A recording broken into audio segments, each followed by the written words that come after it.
Hello friends, आज मैं आपके साथ इकोनॉमिक्स का एक और टॉपिक लेके आया हूँ और टॉपिक का नाम है मोनोपोली। इस वीडियो में मैं डिस्कस करूंगा कि मोनोपोली क्या होती है डिटेल में, मोनोपोली के फीचर्स क्या होते हैं और इसके बाद आपको अगर पेपर में अटेम्प्ट करना है तो आप इसी तरीके से कर सकते हैं और इसके बाद शायद आपको मोनोपोली की सारी कंफ्यूजन्स दूर हो जाएं। शुरू करने से पहले बता दूं कि चैप्टर का नाम है फॉर्म्स ऑफ मार्केट्स और इस चैप्टर के सारे लिंक्स आपको इस वीडियो के डिस्क्रिप्शन में मिल जाएंगे। चलिए शुरू करते हैं कि मोनोपोली होता क्या है। The term monopoly is derived from two Greek words, namely monos and polos. Monos means single and polos means a seller. तो ये जो मोनोपोली वर्ड है ये दो ग्रीक वर्ड से निकाला गया, मोनस एंड पोलस। मोनस मतलब एक, ठीक है। मोनस मीन्स सिंगल मतलब एक एंड पोलस मीन्स सेलर, तो मतलब एक सेलर। तो दस monopoly is a market structure in which there exists only single seller or sole producer of the product which has no close substitute। तो ये एक ऐसी मार्केट स्ट्रक्चर या मार्केट सिचुएशन है जिसमें एक ही सेलर होता है और उस सेलर का कोई भी क्लोज सब्स्टिट्यूट, जो वो चीज बना रहा है उस चीज का कोई भी क्लोज सब्स्टिट्यूट नहीं होगा। For example, we get our electricity supply from one agency, उसका कोई और सब्स्टिट्यूट तो नहीं है ना। That is state electricity boards, like जैसे पंजाब में पंजाब स्टेट इलेक्ट्रिसिटी बोर्ड है, या कहीं पे प्राइवेटाइजेशन भी होगी है तो वो तो एक ही सेलर है ना जो बिजली प्रोड्यूस कर रहा है और सप्लाई कर रहा है। Similarly, we travel by railways owned owned and run by the government of India। अगर हम इंडिया में कहीं भी ट्रेवल करते हैं, अगर रेलवे से ट्रेवल करते हैं, तो रेलवे से ट्रेवल करने का मतलब ये है कि जो ट्रेन हैं वो ज्यादातर गवर्नमेंट चला रही है और कोई प्राइवेट एजेंसी फिलहाल के लिए नहीं चला रही। क्या पता 5-7 साल के लिए, 5-7 साल 10 साल के बाद कुछ और हो जाए। तो मोनोपोली का मतलब होता है एक ही सेलर है और उसका फुल कंट्रोल है सप्लाई के ऊपर और उसका कोई क्लोज सब्स्टिट्यूट नहीं है, ठीक है। All these are the examples of monopoly. अब मोनोपोली के फीचर्स या कैरेक्टरिस्टिक्स, खास बातें क्या हैं? The main features of monopoly are as under या are as follows. Number one and most important, कि सिंगल सेलर है, सेलर एक ही है, ठीक है। Monopoly is a market situation where there is only one seller और producer called monopolist of the commodity. तो सेलर एक ही है, उस सेलर को मोनोपोलिस्ट कहा जाता है, ठीक है। अब कंफ्यूज मत होना, मोनोपोलिस्ट मतलब मोनोपोली, मोनोपोलिस्टिक मतलब मोनोपोलिस्टिक कंपटीशन वाला, समझ गए बात, वो अलग मार्केट है। It is the case it is the case of one firm और producer controlling the supply of the product. तो इस केस में एक ही प्रोड्यूसर या एक ही फर्म पूरी की पूरी मार्केट सप्लाई को कंट्रोल करती है। Since there is only one seller, any change in the amount of output produced by monopolist would have significant influence on the market price। क्योंकि पूरी की पूरी मार्केट सप्लाई उसके कंट्रोल में है, अगर वो क्वांटिटी ऑफ आउटपुट ऊपर नीचे कर देगा, कम ज्यादा कर देगा, तो पूरी की पूरी मार्केट की जो सप्लाई है वो चेंज हो जाएगी। इसी वजह से वो मार्केट के प्राइस को कंट्रोल करता है, ठीक है ना। Because there is only one firm in the monopoly, therefore the difference between the firms and the industry disappears।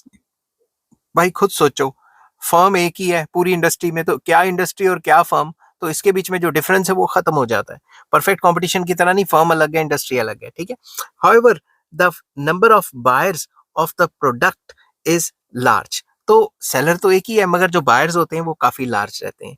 Consequently no buyer can influence the price of the product under monopoly. Monopoly के under कोई भी buyer market की जो price है उसको असर नहीं डाल सकता। फॉर एग्जाम्पल, मान लो जो गवर्नमेंट हमें बिजली प्रोवाइड करवा रही है घरों में, अगर मान लो कोई प्राइवेट कंपनी भी करवाती, वो मोनोपोलिस्ट होती। तो अगर मैं कह दूं मैंने बिजली इस्तेमाल नहीं करनी, मैंने तार काट दी बिजली की, तो मेरे तार काटने से जो मार्केट के प्राइस है वो थोड़ी ना चेंज हो जाएंगे, समझ की बात। तो एक आधा बायर कोई मार्केट की जो सप्लाई है उसको कोई असर, मतलब मार्केट में जो प्राइस चल रहा है उसको कोई जो असर नहीं डाल सकता। नेक्स्ट आ जाता है एब्सेंस ऑफ क्लोज सब्स्टिट्यूट। अब उस चीज के क्लोज सब्स्टिट्यूट नहीं होंगे तभी तो मोनोपोली होगी, नहीं तो अगर क्लोज सब्स्टिट्यूट होते तो लोग उसकी तरफ शिफ्ट कर जाते, समझ की बात। A second feature of monopoly is that monopolist produces such a commodity which has no close substitute। तो वो कोई ऐसी चीज बना रहा है जिसका कोई close substitute नहीं है। The goods which can be easily used for each other and are available at nearly the same price are known as close substitute। Close substitute वो होते हैं जो तकरीबन एक दूसरे की जगह पे इस्तेमाल हो सकते हैं और तकरीबन सेम प्राइस पे अवेलेबल होते हैं, ठीक है। The essential condition for the existence of monopoly is that no close substitutes should be available for the product or service that the monopolist offer। तो मेन कंडीशन ही है मोनोपोली के exist करने की, कोई और फर्म ये वाला चीज ना बनाए जो ये कंपनी चीज बनाती है, उसका कोई भी क्लोज सब्स्टिट्यूट ना बनाए। अगर वो सब्स्टिट्यूट बनाने लग गई तो मोनोपोली तो खत्म ही हो जाएगी ना। Monopoly is a market devoid of competition. तो मोनोपोली एक ऐसी मार्केट है जहां पे कंपटीशन होता ही नहीं, ठीक है। As such the consumers will have to buy the commodity from the monopolist only. तो मोनोपोलिस्ट से उनको सामान खरीदना पड़ेगा क्योंकि और कोई क्लोज सब्स्टिट्यूट नहीं बनाती। If there are some other producers who are producing close substitutes of the product produced by monopolist, there will be competition among them. अगर कोई भी फर्म आ जाती है जो मोनोपोलिस्ट बना रहा है उसी का क्लोज सब्स्टिट्यूट बनाना शुरू कर देती है, तो उनके बीच में आपस में क्या हो जाएगा, आपस में उनके बीच में कंपटीशन हो जाएगा। और अगर कंपटीशन होता है तो क्या होगा, monopoly will not exist in case there is a competition among producers. अगर उनमें आपस में कंपटीशन हो गया तो मोनोपोली एग्जिस्ट ही नहीं करेगी। समझ गए बात? तो ये बात आपको दिमाग में रखनी है, ठीक है। Remember we are emphasising the absence of close substitutes. हम ये बात अपने दिमाग में रखनी है कि हम क्लोज सब्स्टिट्यूट्स की एब्सेंस की बात कर रहे हैं, ठीक है। As long as the firms does not have close substitutes it does not face any competition. जैसे जैसे कंपनी का क्लोज सब्स्टिट्यूट नहीं होगा और वैसे वैसे हमें पता है कि जो है क्लोज कंपटीशन नहीं होगा। समझ गए बात? However the product may have distant substitutes, that is substitutes which are costly, inconvenient and poor।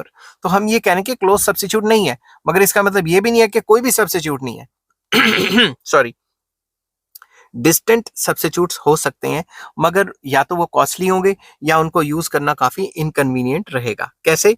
For instance electricity board in a particular city may have the monopoly of supplying electricity in that city because there is no close substitute of the electricity, but distant substitutes may be available in the form of generator sets। तो हम ये नहीं कह सकते कि बिजली का कोई भी सब्स्टिट्यूट नहीं है। आप जनरेटर सेट्स लगा सकते हो, सोलर पैनल्स लगा सकते हो, विंड मिल टाइप भी लगा सकते हो, मगर वो डिस्टेंट सब्स्टिट्यूट्स हैं। उनको लगाने में कॉस्टिंग इतनी ज्यादा आ जाएगी आपकी। समझ गए बात? और कभी सूरज निकलेगा नहीं निकलेगा, कभी हवा चलेगी नहीं चलेगी, और जो जनरेटर सेट्स हैं उसमें डीजल डलेगा, तो उसके अपनी प्रॉब्लम्स है। तो हम ये कहते हैं कि कोई भी क्लोज सब्स्टिट्यूट नहीं होगा, डिस्टेंट सब्स्टिट्यूट्स, दूर पार के सब्स्टिट्यूट्स हो सकते हैं। नेक्स्ट पॉइंट आ जाता है क्लोज्ड एंट्री, वेरी इंपॉर्टेंट। जो मार्केट में जो एंट्री होगी नई फर्म्स की वो क्लोज्ड होगी। अगर क्लोज ना होती, फ्री होती, तो कोई भी मार्केट में आ जाता, कंपटीशन हो जाता, फिर मोनोपोली खत्म हो जाती। मगर आपको पेपर में कैसे लिखना है वो मैंने बताया हुआ है। A monopoly market is characterised by closed entry of the prospective producers. तो मतलब जो भी नए प्रोड्यूसर्स हैं उनकी एंट्री भाई बंद है। Monopoly is characterised by barriers to entry which exist when entrepreneurs face obstacles while joining a profitable industry। तो ऐसे बैरियर्स होते हैं कि ऑब्वियसली मोनोपोली तो प्रॉफिटेबल होएगा ही। ऐसे बैरियर्स होते हैं मैन मेड भी और लीगल भी और नेचुरल भी, ताकि मार्केट में एंट्री ही ना हो पाए नई फर्म्स की, ठीक है। देयर आर सम बैरियर्स और restrictions on the entry of new firms into the monopoly industry. कुछ बैरियर्स होते हैं। The closed entry may result from natural, legal और man-made restrictions। तो क्लोज्ड एंट्री इसलिए हो सकती है कि नेचुरल बैरियर है कि एक कंपनी के पास रॉ मटेरियल ही नहीं है क्योंकि उसके पास वो नेचुरल एसेट्स नहीं है, या फिर लीगल रिस्ट्रिक्शन है कि कोई और नहीं आ सकता, या मैन मेड रिस्ट्रिक्शन, कोई भी आप कह सकते हो। These restrictions may take several forms such as patent rights. क्या पता पेटेंट राइट्स हैं, क्या पता कॉपी राइट्स हैं, क्या पता गवर्नमेंट ने लॉज बनाए कि और कोई फर्म ये काम नहीं करेगी, क्या पता इकोनॉमीज ऑफ स्केल है, इतना ज्यादा बल्क में माल बन रहा है कि दूसरी नई फर्म आके इतना ज्यादा माल नहीं बना पाएंगी, ठीक है। Sorry. In view of this, there is no competitor for a monopoly firm as barriers to entry provide market power to monopolist। तो इससे हम ये कह सकते हैं कि भाई कोई भी कॉम्पिटिटर नहीं होगा क्योंकि नई फर्म्स आ ही नहीं सकती क्योंकि barriers to enter in the market are very high. As a result, the monopolist can earn abnormal profit even in the long run। तो जो मोनोपोलिस्ट है उनको लॉन्ग रन में भी काफी ज्यादा प्रॉफिट होगा, ठीक है, क्योंकि barriers to enter in the market high है, रिस्ट्रिक्शंस फुल है, कोई नई फर्म आ ही नहीं सकती। तो नेक्स्ट पॉइंट आ जाता है प्राइस मेकर। ये तो सबको पता है क्योंकि पूरा का पूरा मार्केट सप्लाई जो है वो मोनोपोली वाले या मोनोपोलिस्ट के कंट्रोल में होता है, तो वो प्राइस मेकर होता है। A monopoly firm is a price maker और price setter. It is the sole producer of the product. वही एक बंदा है या मोनोपोली वाला है जो सामान बना रहा है, मोनोपोलिस्ट वही सामान बना रहा है। it can exercise considerable influence on the market supply of the commodity and thereby its price. तो उसका फुल कंट्रोल है मार्केट सप्लाई के ऊपर, इसी वजह से वो प्राइस को भी कंट्रोल कर पा रहा है. Monopoly represents a situation of a high market power. तो मोनोपोली एक ऐसी सिचुएशन बनाती है जिसमें मार्केट के अंदर जो फर्म है उसके पास फुल मार्केट पावर रहती है, काफी ज्यादा मार्केट पावर रहती है. A firm with market power is called a price maker. तो कोई भी ऐसी फर्म जिसके पास फुल मार्केट पावर रहेगी वो प्राइस मेकर होगा. This is in contrast to a competitive firm which is a price taker with zero market power. तो ये उससे बिल्कुल ही अपोजिट हो गया. जो कॉम्पिटिटिव फर्म्स होती हैं जैसे परफेक्ट कंपटीशन के अंदर वो प्राइस टेकर होती हैं, उनके पास भाई कोई मार्केट पावर नहीं होती. उसके अगेंस्ट अगर हम देखें, उससे उल्टा देखें, मोनोपोली में फुल मार्केट पावर रहती है क्योंकि पूरी की पूरी मार्केट सप्लाई जो है फर्म के कंट्रोल में रहती है. ठीक है. तो नेक्स्ट पॉइंट आ जाता है possibility of price discrimination. Very important. ठीक है. प्राइस डिस्क्रिमिनेशन मतलब प्राइस में भेदभाव करना, अलग अलग रेट चार्ज करना. ठीक है. अ मोनोपोलिस्ट में charge a single price for the product it sells, or in certain cases it may charge different prices for its product from different sets of consumers. कभी कभी ये भी हो सकता है कि वो एक ही प्राइस चार्ज करे और कभी कभी ये भी हो सकता है कि वो एक ही चीज के, एक ही क्वालिटी की चीज के अलग अलग प्राइस चार्ज करे अलग अलग बंदों से. समझ गए बात. The latter is the case of price discrimination. तो जो सेकंड केस था जिसमें अलग अलग रेट चार्ज करता है उसे हम प्राइस डिस्क्रिमिनेशन कहते हैं. तो price discrimination refers to a situation when a producer sells the same product to different buyers at two or more different prices for reasons not associated with difference in the cost of supplying the product to different consumers. तो वो अलग अलग consumers को अलग अलग rate पे सामान बेचता है, मगर इसका रीजन ये नहीं होता कि उसकी कॉस्टिंग अलग अलग है. भाई कॉस्टिंग उसकी सेम है, फिर भी वो अलग अलग बंदों को अलग अलग रेट चार्ज करता है. ठीक है. और जैसे मान लो इलेक्ट्रिसिटी की एग्जांपल दी थी, तो इलेक्ट्रिसिटी जो है जो हाउस होल्ड कंजम्पशन का रेट अलग होता है और जो जो कमर्शियल रेट है उसका अलग होता है. समझ गए बात. For instance many hospitals charge lower operation fees from the poor patients and higher fees from the rich patients. अगर एक हॉस्पिटल है उसकी मोनोपोली है, वही हॉस्पिटल है एक टाउन में या सिटी में, वही हॉस्पिटल है एजम्पशन के तौर पे, तो पुअर पेशेंट से वो अलग चार्ज करेगा और रिच पेशेंट से वो अलग चार्ज करेगा. एक छोटी सी एग्जांपल थी, मैं ये नहीं कह रहा कि हॉस्पिटल का बिजनेस मोनोपोलाइज्ड है. ठीक है. तो एग्जांपल दे रहा था. Similarly Indian railways charge lower freight rates for transporting essential products like food products, coal, etc. as compared to transportation of other products. तो अगर कोई essential products रेलवेज ने एक जगह से दूसरी जगह पहुंचाने, तो उनके जो रेट्स होंगे एसेंशियल कमोडिटीज के वो कम होंगे और जो दूसरी कमोडिटीज हैं उनके जो प्राइसेस हैं थोड़े से ज्यादा होंगे. ठीक है. Generally a monopolist may charge a higher price of the product from the consumers who have less elastic demand for his product and may sell it at a lower price to the consumers with more elastic demand.